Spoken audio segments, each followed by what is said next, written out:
నేను త్వరగా. యేసు ప్రభు వారు ఆల్రెడీ 2025 సంవత్సరాల క్రితము ఆయన వచ్చాడా లేదా? వచ్చేసాడే. దేవునికి స్తోత్రం. ఒకసారి వచ్చాడు, మళ్ళీ రెండోసారి ఏం చేస్తాడు చెప్పండి? వస్తున్నాడు. అందుకే అంటాడు ప్రకటన గ్రంథంలో, నేను త్వరగా. దేవునికి స్తోత్రం. నిన్న రాజమండ్రికి లోకేష్ గారు వచ్చారు. అందరికీ ఒక నెల రోజుల ముందు, 10 రోజుల ముందు, వారం రోజుల ముందు, 5 రోజుల ముందు, 3 రోజుల ముందు కంపల్సరిగా తెలుస్తుందో తెలీదా?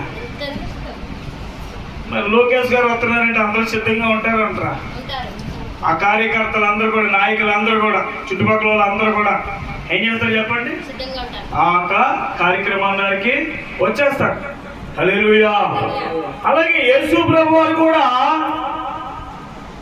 చెప్పండి, యేసు ప్రభు వారు కూడా త్వరగా. దేవునికి స్తోత్రం. నిన్న మాజీ సీఎం జగన్ గారి పుట్టినరోజు. ఏ రోజమ్మా? ఈరోజే నిన్న, ఈరోజు. హల్లెలూయా. చెప్తా హల్లెలూయా.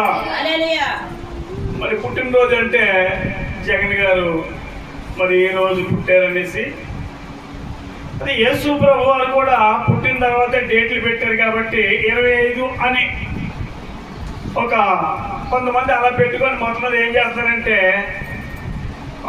డిసెంబర్ 1వ తారీఖు నుంచి 31 నైట్ వరకు కూడా ఏం చేస్తారు చెప్పండి? యేసు ప్రభు పుట్టాడని సంబరాలు చేసుకుంటారు, పుట్టినరోజులు చేసుకుంటారు. దేవునికి స్తోత్రం.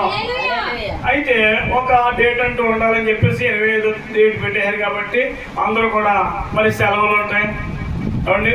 ఉద్యోగాలకు వెళ్ళేవాళ్ళు, పనులకు వెళ్ళేవాళ్ళు, అనేక రకాలుగా వ్యాపారాలు చేసేవాళ్ళు అందరూ కూడా ఒక 25 డేట్ పెట్టేశారు కాబట్టి ఆ రోజునే అంటే నెల అంతా కూడా ఏం చేస్తారు? నవంబర్ చేస్తారు, డిసెంబర్ చేస్తారు, జనవరి కూడా చేస్తారు. 3 నెలలు చేసుకుంటూనే ఉంటారు క్రిస్మస్. హల్లెలూయా. అందరూ చెప్తారు హల్లెలూయా.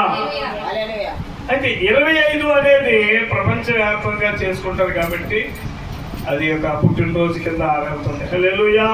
అంటే యేసు ప్రభు పుట్టాడని అంత కూర్చోం ఇలా వచ్చేవారు. యేసు ప్రభు వారు పుట్టారని ఎంత వాస్తవం అవండి. జగన్ గారు కూడా నిన్న ఈరోజు పుట్టినరోజు కాబట్టి అది కూడా వాస్తవమే. దేవునికి స్తోత్రం. హల్లెలూయా. యేసు ప్రభు వారు చెప్పండి ఏమంటాడు? నేను ఆలస్యంగా వస్తలేదు.